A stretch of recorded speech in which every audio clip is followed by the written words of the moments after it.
Hello, this is Craig Mertens, Director of Product Education for Inktovo, the parent company of GraphicsFlow. And so what we're going to be talking about today in class is how to get creative and engage your customers with graphics in order to increase your sales. And, we're in a graphics-driven industry. Our business is all about graphics. People don't buy blank t-shirts or blank promotional products. They buy products with graphics on them. And all things considered equal, the company that has the more relevant graphics or interesting graphics is going to do better in the marketplace. So with that being said, let's talk a little bit about where your customers go to get graphics ideas. And, obviously the most logical place is going to be the internet. And so clients are going to the internet. That's where they initiate their purchasing. Maybe it's a family reunion, maybe it's some kind of an event, and they're wanting to, put together kind of a custom graphic. So they're going to do a quick search on Google. They're going to find probably one of the big online t-shirt designer applications. They're going to go into that application. Maybe they're going to design something or just create a screen grab, and they're going to bring it to you and say, hey, can you do something like this? And, I've been doing graphics for over 30 years, and I have the, art production skills to go in and produce a graphic and duplicate something. Obviously, I want to be sensitive about copyright issues with clip art and logos and things like that, but I have the skills to do that. It's quite time consuming for me to do that. But there's another issue with that approach, which is the fact that I have all of a sudden costs associated with producing that graphic. I don't necessarily know how much the order is going to be for, what the quantities are going to be for, if there's going to be reorder potential. And then I have that time delay in the, current state of consumer behavior. People are definitely expecting instant gratification. I know with my own consumer habits, when I'm purchasing on Amazon, I'm always looking, hey, can I get that tomorrow? And so having to put clients through this kind of process of having to reconstruct artwork, having the time and expense of developing it, it's not a particularly efficient way to, get ideas in front of customers. And I would say there's also another aspect of this, which is being reactive versus being proactive. And reactive is customer comes to us with the artwork, and now we're kind of jumping through hoops to create something that's going to meet their needs, versus us going to them and saying, hey, listen, we have this whole portfolio of artwork. And if you go into our portfolio and you select something, guess what? We can have something put together for you relatively quickly. And we don't have to charge you anything extra to do that. It's just part of the service that we offer. And so what I'm going to kind of talk about first is, how you build a graphics program for a customer and give you some ideas and how you put something together for a specific scenario. Then I'm going to walk you through kind of the whole process of getting that graphic localized, and then how we would get it in front of the customer, and then how we would use that in the context of social media marketing, as well as in the context of maybe setting up a web store so we could sell some product. And so what I'm going to do right now, I'm going to turn my talking head off right here, and then we're going to do a screen share, and we'll go from there. So what you guys are seeing on the screen right now, this is actually my GraphicsFlow account, and I'm logged into a massive depository of stock artwork here. And so where does artwork come from? If you're creating artwork yourself, you are likely using a graphics program. So that program, the scope of graphics programs is pretty varied. So people on the professional side of the marketplace are typically going to be using CorelDRAW or Adobe Illustrator, the two most popular programs. On the professional side, that's what your, screen printers and your embroiderers and your, shops are primarily utilizing. On the consumer side, you're going to see programs like, probably one of the most widely used programs is a program like Canva, which isn't necessarily t-shirt graphic design software, but you can certainly create some pretty cool things for doing wearables. So you've got that going on the other side. Then there's other programs like less expensive programs like the freeware program, which is Inkscape, great little freeware program for editing vector graphics. And then you have also like Affinity Designer. And then, some people are even using Photoshop. So if you're going to create graphics, you do have to have some form of a graphic design software, unless you're using GraphicsFlow, in which case you don't need a graphic software because we can edit all these files in the cloud. So what you're staring at here is, part of 6,883 professionally crafted designs that were built by our graphics design team. And these files were all built in Adobe Illustrator. There's a corresponding version of each file that's in the CorelDRAW format. And so if you are a user of any of those programs and you wanted to download a template like this, and it's fun little surf label design, you can just go over here and click on download CDR if you're a Corel user, or download AI if you're an Illustrator user, and you can go in and pull the templates apart and change the text. All the text is live, recolor it, swap out clip art. You can certainly do that. But there's a kind of a learning curve associated with that. So one of the things that I think is really important is to be able to empower people to have a sophisticated graphics capability. And if you think about it like this, and if you're starting off with stock design templates, whether they're from GraphicsFlow, our company, or they're from another company, maybe you went and bought some designs on Etsy, what you're doing is you're leveraging the talent of somebody that hopefully knows what they're doing. So the folks that build all these graphics, these are professional t-shirt designers. They're not, they're graphic designers too, but they're t-shirt designers. They understand the retail trends and what's going on in the marketplace. And then we're building designs around those retail trends. That's what we do. So starting off with somebody else's creativity as kind of your launch pad for something custom is actually, I think, a really good strategy. And there's another factor that when you're creating graphics, which I think is equally as important, which is what we call production readiness. Are the files that you are creating going to work if we send them over to have them color separated for screen printing, sent to a vinyl cutter to cut vinyl, sublimate it, and maybe we're sending transfers off to one of the big heat transfer companies to have a transfer made. There's certain processes in terms of how graphics are constructed that makes it easier for those people to reproduce. And so knowing some of those ground rules and what, kind of the do's and don'ts of prepping graphics is actually really important. And that's one of the most frustrating things when I talk to our clients that are getting files that are supplied from Canva. A lot of times they're not production ready, and they end up having to go in and in many cases reproduce the graphic to get it ready for, say, screen printing or vinyl. Vinyl's the big one. So when you're using files from like GraphicsFlow, they're already production ready files. We set them up, they're already color separated. They're already set up for vinyl. So that's, kind of the nice little advantages. So let's kind of create a project here. And what I'm going to do is I'm going to create a project around a small business. And here's what I mean by that. When you guys are dealing with small businesses, it's very competitive. And let's say, take, for instance, we're just going to use the example of a local welding supply company. That company, they have a logo. They've been using that logo probably forever. It's likely that the logo's not great.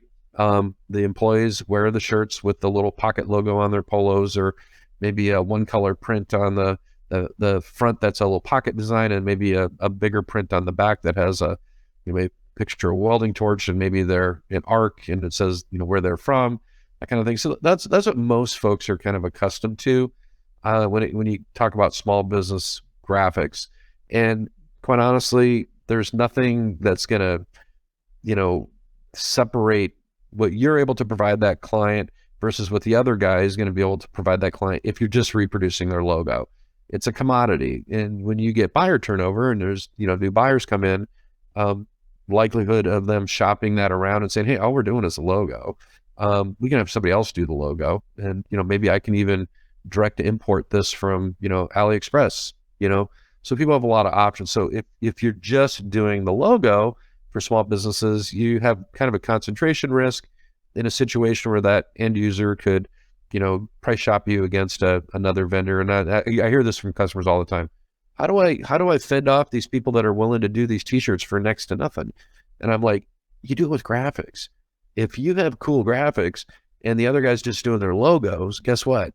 You're going to win because they want your graphics, and then they know they can't get your exact graphics from this other guy. And chances are this other guy doesn't have the art capability to do that because they're kind of at the bottom of the market, just doing everything on price. It's one of these things where it's like price, value, service, pick your favorite two, right? So where do graphics fall into that equation? They fall into all three parts of that. Graphics are a component of price. You can charge more if you have better graphics. They're a component of service. It's part of the service you offer your client by, giving them access to your creativity. And they're part of the value proposition too, because products with better looking graphics are just worth more. They have more perceived value. And so, talking about this kind of small business scenario, then how do you develop a graphic that isn't just the logo that, quote, knocks somebody's socks off? Well, let me show you how to do that. So what I would do is I would already have a little bit of a vision of the theme.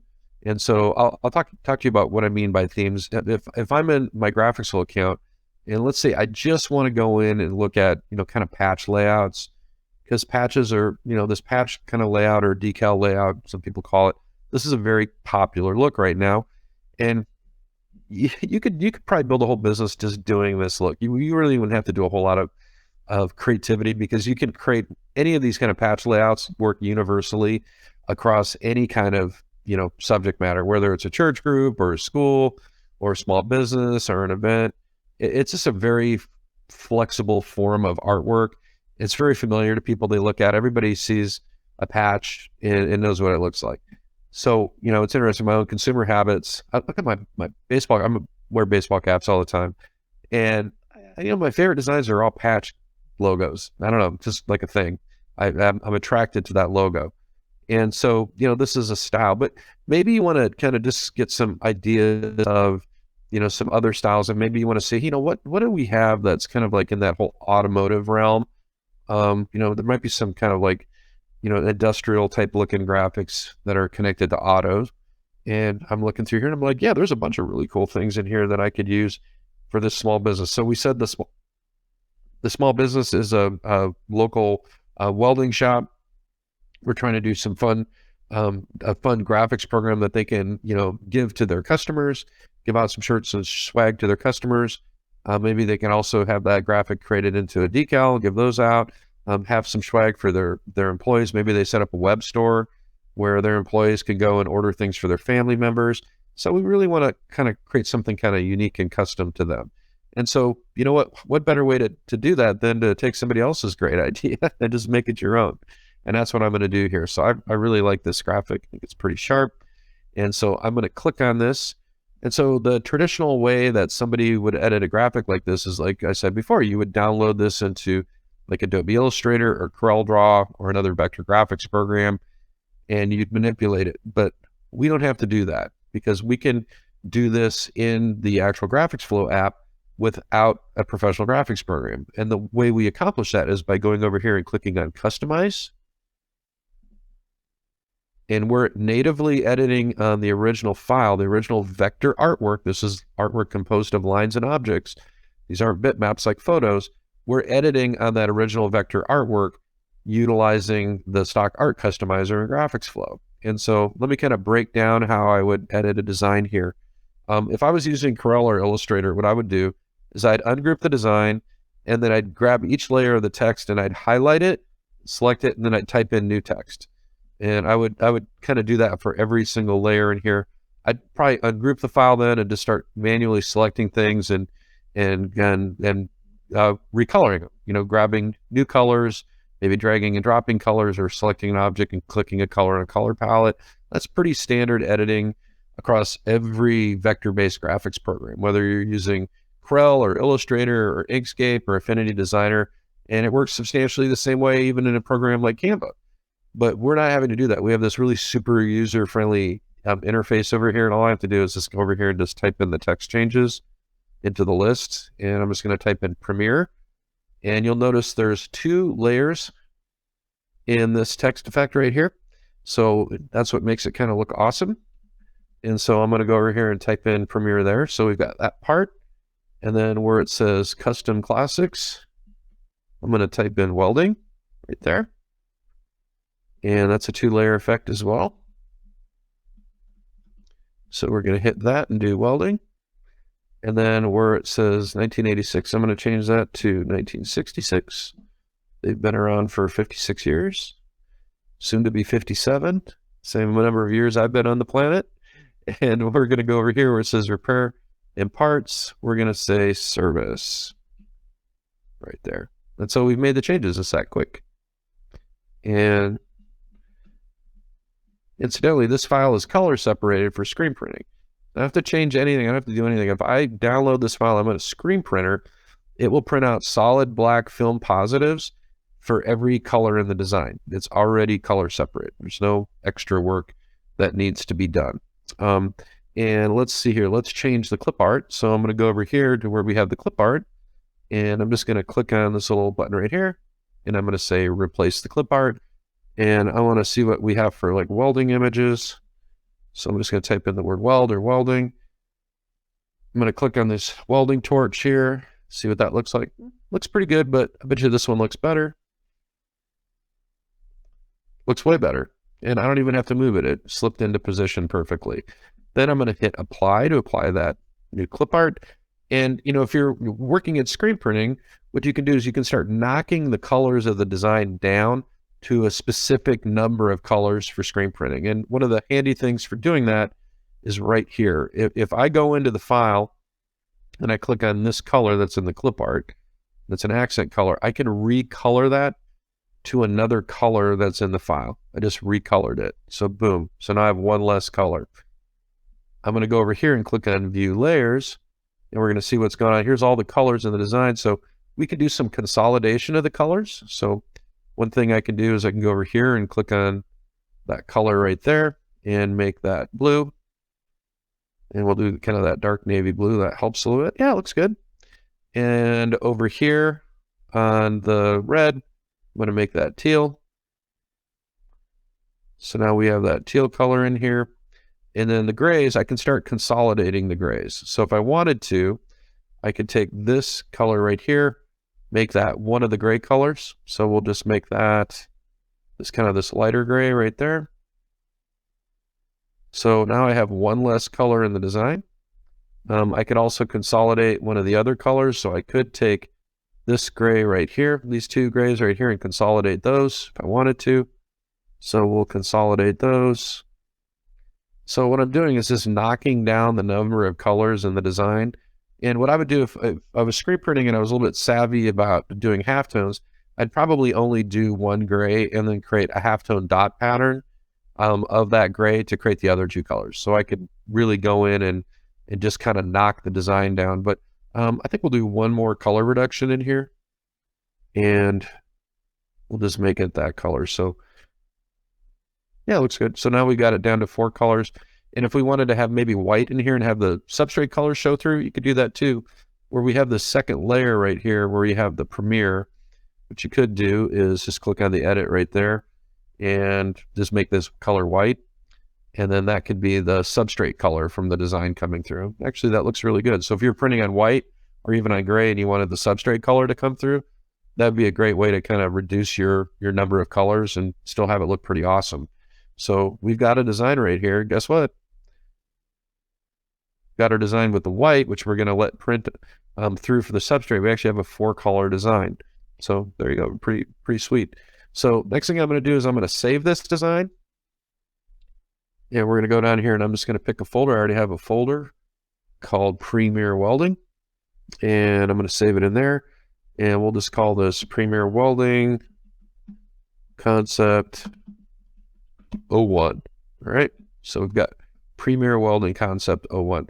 So if I'm going to go and print film from this file, I do have to have a professional graphics program if I'm going to print film. You're going to need to have something like Adobe Illustrator or CorelDRAW. There's wonderful videos. If you go to GraphicsFlow.com, I have a whole set of videos that I just completed doing on color separations of these files in the popular graphics platforms. And I did one most recently that's got quite a bit of play for people that are using like the freeware program Inkscape. There's a little video on how to do it in Inkscape. Here's a video on how to do color separations in CorelDRAW. And here's one on how to do color separations in Adobe Illustrator. So if you really kind of want to, hone up on your skills on printing film for screen printing, these are 3 great little videos that you can go to, and you just go to GraphicsFlow on YouTube. You can just get there right through our homepage. So if you go to our homepage and then just scroll down and click on the little link right there, guess what? You click on that link, it'll take you right to YouTube, and you can watch all those wonderful videos, and you can bookmark them too and mark them as your favorites, or even subscribe to the channel. And then anytime we come out with new educational videos, you'll have access to this. the actual recording from today's webcast will be published on the YouTube channel as well. So that's where you'll go to view the recording. So I've got my file, and what I'm going to do next is I'm going to download it. And in this case, I'm just going to download a PDF file. So we'll just say download PDF. And I'm going to put that up on my desktop. I'll create a little folder for Premiere here. And then we'll put it in there. And you notice the file name is going to be the same when I download it. So we're going to download that file. We're going to hit save. And there's the file. So let's take a look at it, see what it looks like when we downloaded it. Boom, looks awesome. Here's why it looks awesome. This is vector-based art. This is not a bitmap file. So this artwork is all vector-based. So it means I can break it apart. I can go in and move things around. Do I have to have a professional graphics program to do that? Yes, you do need to have something that's vector-based that you can import a PDF into, but it doesn't even necessarily have to be, a paid software. You can use even like a program like Inkscape. Here, I'll just open up Inkscape, which is a really wonderful little freeware program that's available that does a lot of the same things that CorelDRAW or Adobe Illustrator does. And, it's one of the things that, people are just kind of a misnomer in the industry, that you have to have one of the big two programs to do all this stuff. But you really don't. You can use even a freeware program, has very good editing capabilities for doing vector graphics. So let's go to our little folder where we save that, and we'll just highlight it. We'll hit open, and we'll just open up that file real quick. And voila, you're going to have access to all the vectors in that file right directly in Inkscape. So if you want to recolor things or move things around, or, go in here and, do whatever you want, you have full editing level capabilities right here in the app. Then I'll just turn that back to gray. You can delete objects. Maybe you wanted to delete that and just put in your own text and type your own text. You can do all of that. So, having vector artwork is very important, because vector artwork is composed of lines and objects, and it's also composed of layers. And so that means you're able to go in and select a layer or select an object or ungroup something and actually go in and make pretty advanced editing. So if I went in here, I wanted to get rid of that checkerboard effect. Actually, I really like the checkerboard effect, but maybe you wanted to get rid of this gray layer and have the substrate color come through. Boom, there you are. And then maybe you wanted to go in here and type in some new text and make your own template out of it. That's not very exciting text, but you can absolutely, positively do that. That's the beauty of vector art. And one neat little trick, if you're in any kind of vector graphics program, they'll have a view that's going to be what we call outline view. In Illustrator, it's outline view. In CorelDRAW, it's called wireframe view. But you can actually see the vector artwork when you're in that view. So that's a pretty handy thing to see. If you want to see how to do color separations from these files in Inkscape or Corel or Adobe Illustrator, go to the YouTube channel. There's a wonderful set of videos that'll show you how to do all of that. But this is vector artwork. So now what do you do from here? Like, how do you get this in front of your client? Okay, lots of different ways of doing that. So you remember I created that PDF file? So I created that PDF file. Now if you're creating your files in other programs, you can do the same thing. If I created that PDF file, if I send this file to the customer, they have all the artwork. They have an editable file that they can bring into Corel or Adobe Illustrator. You've just handed them the keys to the car. Okay, so sending them a vector-based file is, if you 100% trust them, is probably fine. But if you don't trust them, is generally a bad idea, because remember I took that filing to Inkscape? That's the print file. I can print from that. And that's the complete vector file. Now, if you did a file that was a bitmap type file, and we'll do that next, then they're not going to have the ability to do that. So I'm going to download a PNG file here. Same exact design. We're going to put this in the same folder, and we're going to take a look at it. So I'm just going to save that file. Let's kind of talk about the differences in that file. So if I go in on this file and I open it, it's going to open up in whatever my default program is for PNG files. In this case, I think I have it set to, what is it? It's just in Windows. This is the Windows file viewer. This file does not have vector artwork. It's still at a pretty decent resolution, but it's not print resolution. So this is the file that's kind of the security net file. If you just want to send somebody a proof, you'd send them this file because they can't do anything with it in terms of breaking it apart, recoloring it, resizing it. It's going to lose quality if you make it bigger. It's got just enough resolution so it looks great on the screen, but not enough resolution to print it without fuzzy edges. And you can't screen print this file as color separations because it's not in layers. It's not in color layers. And so we don't have the ability to send this file as a color separation. What a color separation would actually look like. And I have one here. I think I have one here on my screen. Yep, here we go. This is what a color separation would look like. Here's like the original file. This is the file that has one color is solid black. We'd print that out. Notice there's separation marks on here. Here's the color 2, color 3. Here's the white underbase that we print under white. So that's what a color separation looks like. And so if you have a PNG file, they can't do this.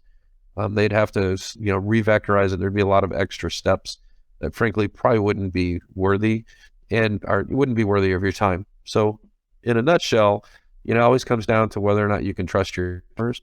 I was always taught, don't leave your money on the counter, leave the room and expect to come back and see it there. So I would say sending a client a PDF with a vector file is generally a bad idea. And one of the advantages of a PNG file is you can actually embed that into an email.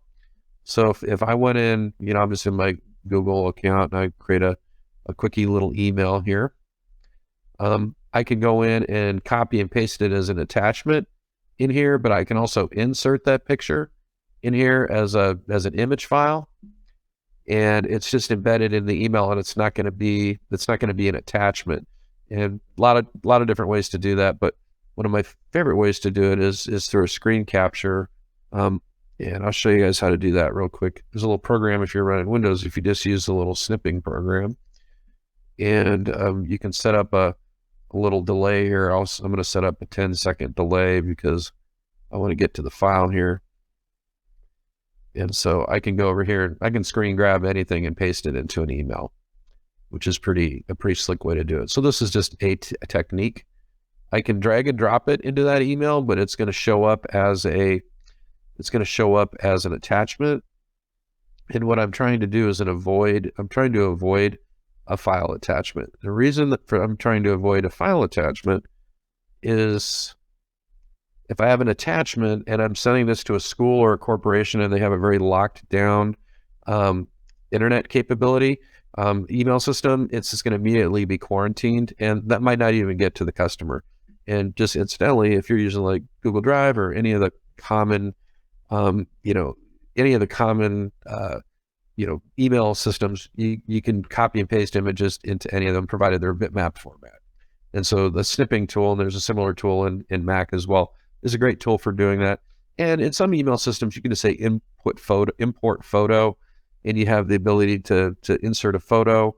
It's relative to your email client, but this is a really cool way to send the file. Hey, Bob, here's the file.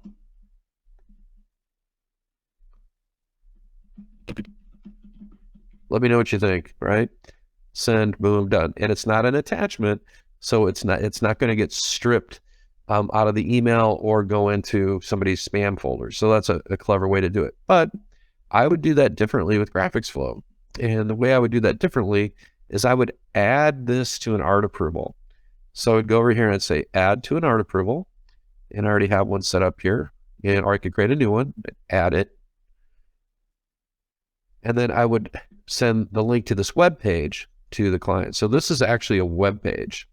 And so if I go over here and go to this little branding proposal that I created, hey, there's the art.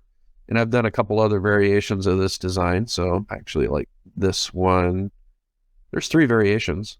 So I actually sent this to a customer and he rejected it.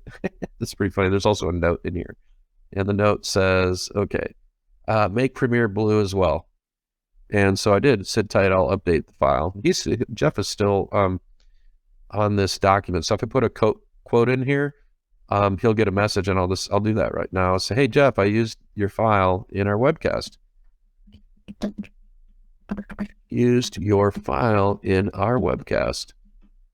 Welcome to the GraphicsFlow team.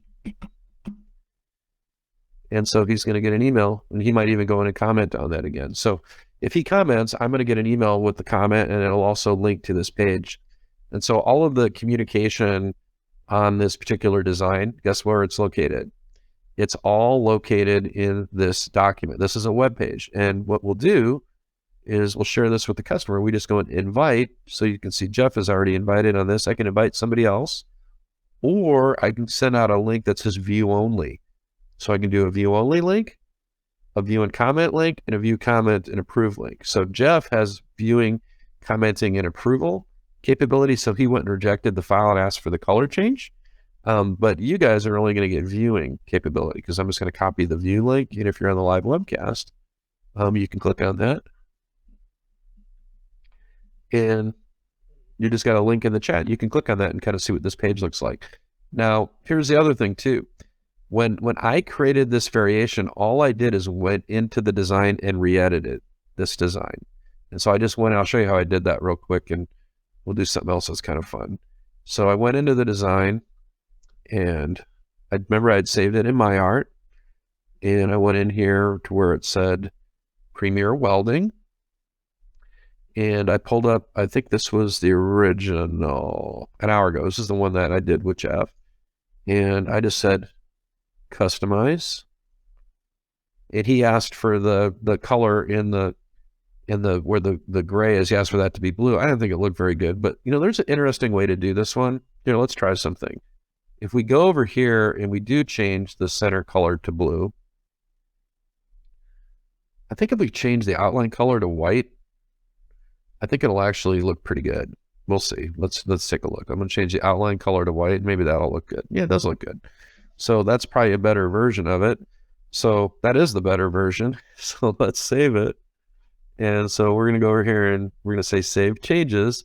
And I'm not going to update the original. I'm just going to save it as a new version. And we'll just call this Premier Welding Concept 02. Okay. So how do you get ideas in front of customers? So I think that's a really, important question to ask, because, we talked about the difference between being reactive and being proactive. If I'm prospect, if I'm a new, let's say I went in, I got connected up with Screen Print Direct, and I bought a 4-station manual press, and I've got my exposure unit cooking. I've learned how to, create some artwork, create some color separations, output some film positives, get all my film onto screens, get it all lined up and registered on my press, and I'm printing shirts, right? So I'm all excited. I got through all the physical part of printing.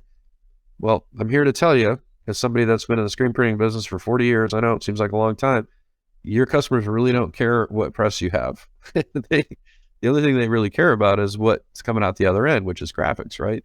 They want to have cool stuff. They want to, when they're buying from you, they want to have artwork that is relevant, that makes their company look better, that's progressive. That's what everybody's looking for. And so being able to go in and create some kind of looks and some themes for clients and get that in front of your customers, guess what? That makes you look more professional. That makes you look like probably a bigger deal than you are. Because the customer that's getting this art approval and seeing what's going on over here, they don't know it. You're just a person working out of your house. My customer that I was working with earlier today was, we did a web meeting, and she's like, oh, wow, you're working in your garage. She goes, yeah, we have a 3-car garage. The entire garage is taken up with a 6-head embroidery machine and a manual screen print press and boxes of inventory. And, they're running a very, very successful business. And now they're actually moving. They're actually moving their business to from Philadelphia to Wyoming and setting up a shop over there. So that when you're cultivating customers and you're trying to attract a new client, being able to leverage artwork to make you look like you're a bigger deal than you are, that's a game changer. And I don't use that term lightly. It really is a game changer. because the end user, they don't know that you're just a small family business working out of your home or working out of your garage. They just see this really cool artwork that you're doing, and they just assume that you have a full service art department and a creative team. And you don't have to tell them that you don't. You're just leveraging technology. And so one of the things that I always recommend to clients, and I think it's just a really good strategy, is if you create like little portfolios of your work, and there's other ways of doing that besides GraphicsFlow. You could create an image gallery in Google Photos if you wanted to. But if you created galleries of your work, and I created a little gallery here, kind of these corporate designs that aren't just logos on stuff. And incidentally, there's some fun designs for Premier Welding in here. How cool is that? And I'm going to add the design we just did. I'm just going to go over here and say, go to My Art and add that design. We'll go over here to Premier Welding. Not sure which version I want to add. Probably this one. Looks good. And I'm going to move this up in the object order. So here's 3 different looks right here. The customer look, here's a fresh look right here. This is just making you look like a big deal. This is what's going to allow you to grow your business. Because if you're trying to get into what we call a new vertical market or a niche, it's graphics that get you into that niche. So think about like the school market. The school market, the booster clubs and teams is very competitive. It's all graphics driven. The kids that are on these teams, they all want to have merch that looks as cool as what they're seeing on the backs of the professional athletes. They want to see, graphics that are relatable, that look like Nike and Adidas and Under Armour. That's what they're looking for. And you have to have the ability to produce something that's that cool. And some of that artwork's pretty simple. You can do it yourself, art, text, mascot, cool font, but not all of it is easy to do. And so by being able to get artwork in front of a client that's kind of specific to their market niche or their business or their, category of business that they're in, that's what opens the doors for you to make sales to new customers. And, it's interesting when you're first getting started, you can go pretty far on word of mouth, right? You just got started, you got your equipment, you're starting to produce some things. You produce a real cool graphic, you put it on, sell it off to a local booster group. They're wearing it around town. People say, where'd you get that?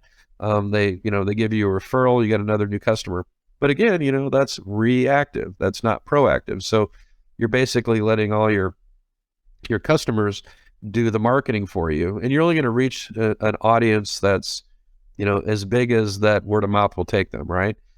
But proactively going out and marketing, you're reaching a much bigger audience. And if you are able to kind of position yourself as being a virtual business, because people oftentimes, they only think of themselves as, hey, I'm just doing business in the Philadelphia suburbs, right? But, our customer that's moving from the Philadelphia suburbs, they realize that they can move to Sheridan in Wyoming and they can keep the majority of their customers, and then they can do business all over the country. They don't need to be in Philly.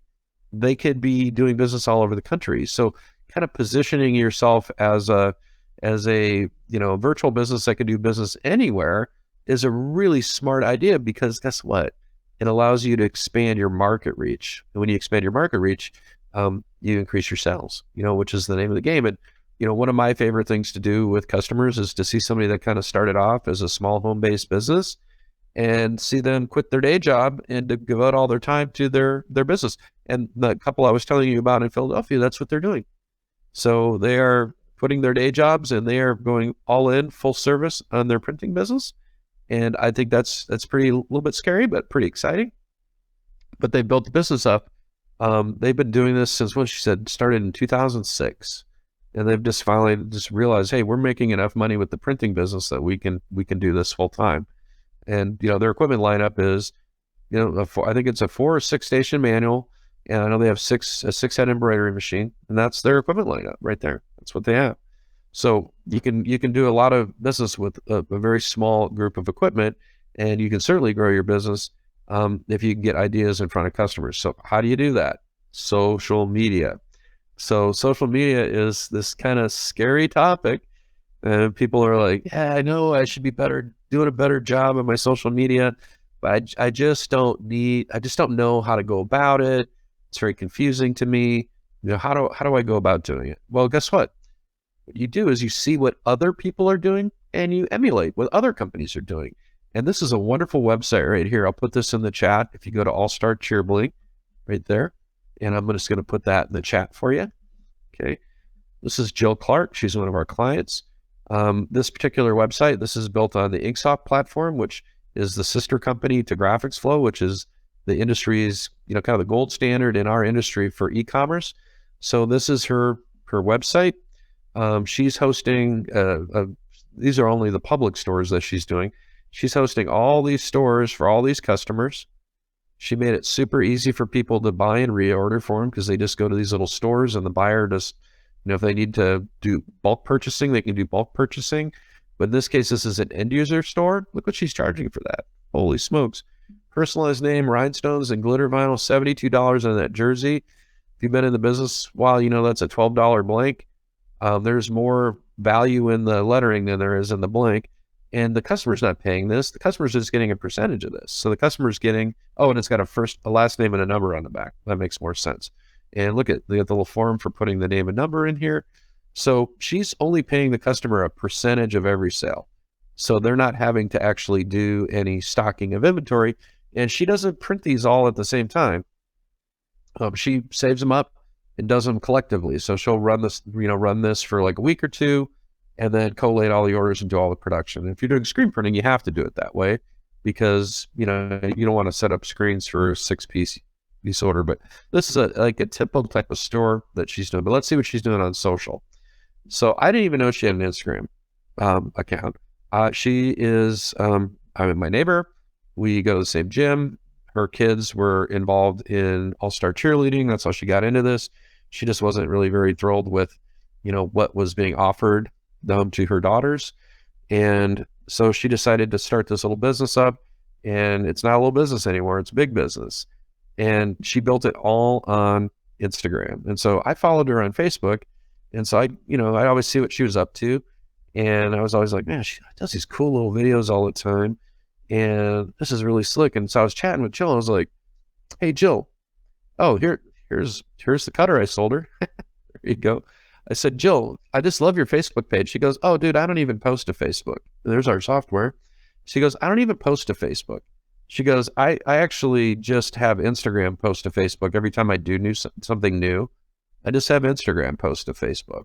And so you can, because they're owned by the same company, if you post to Facebook or Instagram, you can have it automatically do the same post to Facebook, which I think is a really good strategy.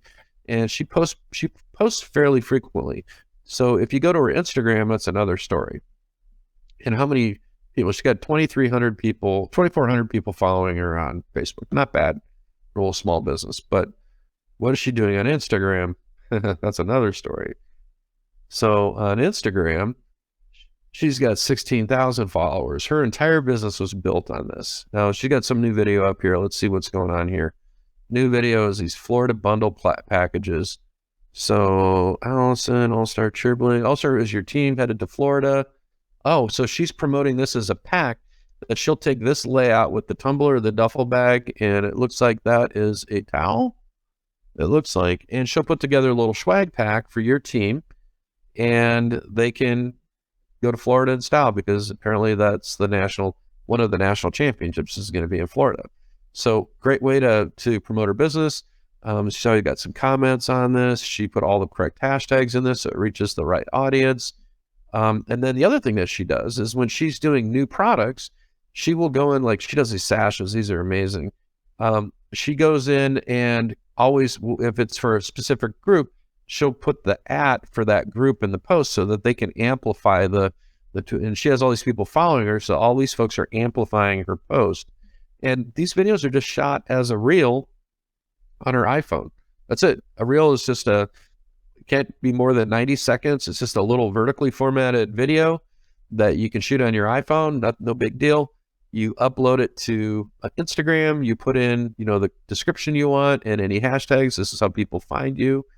And this one's got 94 likes. Not bad. And so this is how she does it. She just creates these little Instagram reels.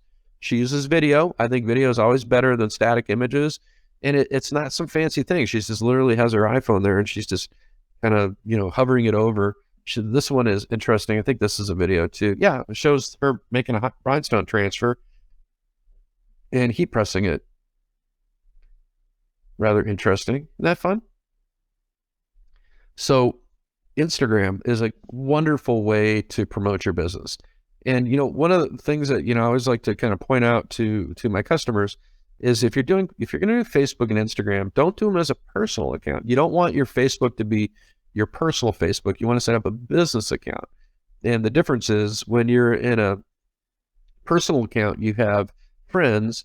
When you have a business account, you have followers. It's super easy to set up a Facebook business account. Then you can also set up your Instagram account through Facebook or the other way around. They're linked together. So when you post to Instagram, it automatically posts to Facebook. It doesn't work the other way. And in her case, I think she also posts to Twitter too. So I think Twitter is as useful a tool as Instagram is. Now you have people doing TikToks, and I'm unfortunately addicted to TikTok for all my fishing and guitar videos and things. But I think in terms of promoting a business, the odds of you ending up on a For You page are pretty slim. But for Instagram, certainly, great exposure for your business. And you'll notice over here, it says, hey, due to high volume, we respond to email only, no direct messages. Okay, isn't that interesting? So she's a very busy person, and she literally built her business on Instagram. She does no advertising whatsoever. It's all Instagram. Just posting, getting people to follow her. Folks are really interested to see what's new from her. So that's a great tool for social media. And I would say that if you're only going to focus on one part of social media for your business, I would certainly have you focus on Instagram. That would be the one, and then create a Facebook page and have it post. Now, there's other ways of promoting your business, and one of the things I was going to show you here too, in the particular situation with GraphicsFlow, we just picked out a design to begin the editing process, but you can also let the customer pick out the design, because when you have a GraphicsFlow plan, you have what's called an art portal. And an art portal is your own little custom website. In this case, this is my portal right here. And here, let's get my bookmarks bar back up here. So here's my portal. And I purchased the domain craigmertens.com. I redirected my portal to that. I've added little sub galleries in here. Like I just put a sub gallery for pickleball in here, which was kind of fun. And this is where clients can go and select artwork. So instead of having to go in and, can curate and pick out artwork and send it over to them, which you can do, and I think it's a smart way to do it, you can also just send them over to your portal and have them pick out designs. So they can go through the same designs that you can go through internally within your GraphicsFlow account, but they're just going to go to the portal. And if they want to submit a design, here, we'll show you how they would do that. If they went to that same little auto section here, and they'd click on this, and they'd put the changes they want, and they'd add it, and then they'd just submit it. They just click on submit, put their information, and then this comes right into my account as a design request. I don't know, this is a new one. Here, this one's great because this is a customer that this guy sent in 3 designs. Thinks I'm a real business, but these are just very specific instructions. So I thought this is funny. So the people find the craigmertens.com and this, like, hey, this guy's a printer. I'm like, nope, I'm just a guy that has a demo site. So I have to always find a customer that can connect with them. So this is a wonderful, wonderful way to allow your customers to select graphics, but also you can use this for prospecting, because you can create these showcases that are very specific and embed them into your portal. Or what you can do is you can just send them out an email link. So there's nothing preventing me from taking this little corporate showcase here that we created, and we added that Premiere welding design to it. Oh, I've got to subscribe to it. So Craig at, so I'm capturing a lead right here.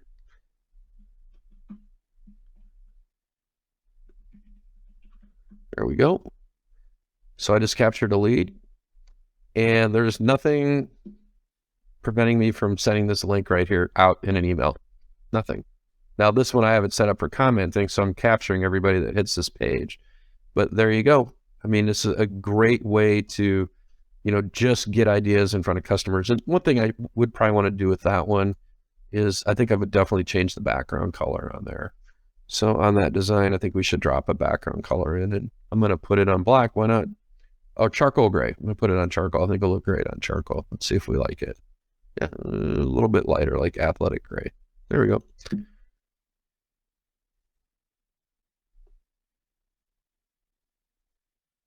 We'll just recycle that real quick. I think it looks better than the checkerboard background. Checkerboard background is just indicating that it's, did I not apply that? But checkerboard background is just indicating that it's got a transparent background on it. Yep, I didn't say that yet. But the idea is you're able to get these ideas in front of customers and use this as a prospecting tool. And whether it's you sending out an email with a link to a specific group of graphics, or it's you directing somebody to your art portal, maybe they're, you're kind of catering to the military organizations. You can create a little gallery of just military designs. And the best part of this is these files are all production ready. So, the next thing, I want to talk about, and I think it's kind of an interesting topic, is this topic of fundraising. And if those of you that have kids, and I have kids that are involved in a variety of different things as they were growing up. So for instance, my daughter was on the youth symphony, she's in the drama club. My younger daughter was involved in dance competitions, soccer, softball, Girl Scouts, brownies, the whole gamut. So we were always raising money, and there was always stuff going on. And frankly, the kids, in terms of kid fundraising programs, the success of the kid is oftentimes connected to their level of, how outgoing they are, right? So a really outgoing kid sells 200 crates of Girl Scout cookies, and the kid that's a little bit shy maybe doesn't sell but a case to grandma and mom and dad, right? So being able to go to your customers with a fundraising, concept and saying, hey, listen, I know you guys have sold all these cookies and, you guys have sold cookie dough and magazine subscriptions and wrapping paper. It says, we have a whole fundraising program, and it's developed around merchandise, and we can create a merchandise line for you of really cool products. We'll launch a web page for you. We'll create a QR code, give you little cards that you can hand out to everybody. They can scan that QR code and they'll land right on that web page. You guys don't have to stock anything, or all you got to do is just promote it through your Instagram account and some emails and these cards that we're going to give you. And you guys just kick back, and people will go in and place orders on the site. We'll keep that site open for 3 weeks. We'll close the site. We'll collate all the orders. We'll drop them off to you guys so you can distribute them, or if you want, we can directly ship them to your people, but we got to charge you extra for that. That's how you do it. That's how you put together fundraising programs. And so in order to do, in my opinion, a successful fundraising program, there's a couple things that you have to have going on.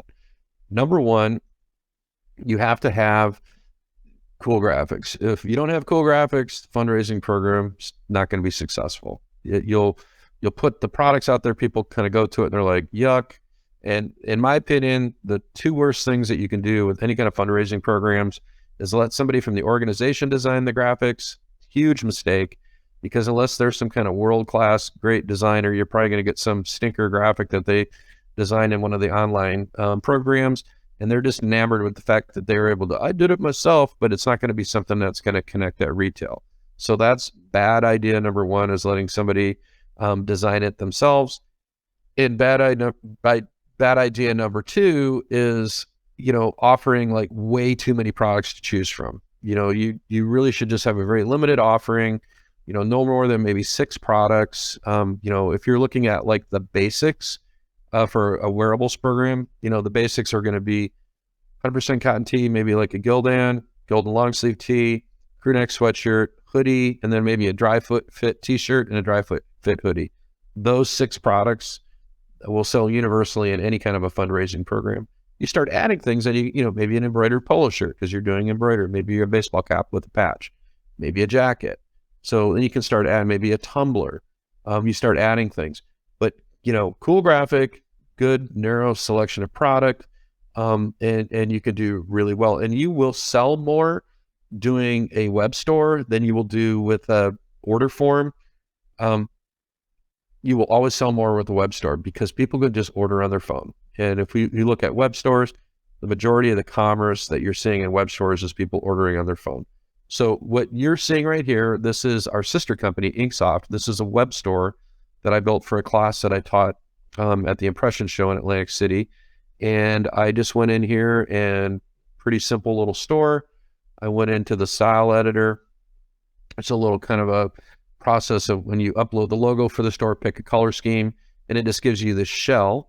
And what I did here is I uploaded this photo into what we call a content block. So I created a little content block that's a banner, just added the banner right there.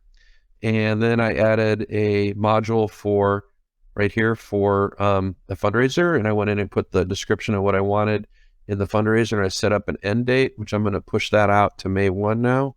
I'm extending the sale. So we're going to put that out to May 1st. Or we'll put it, oh, that's 2024. So let's do here.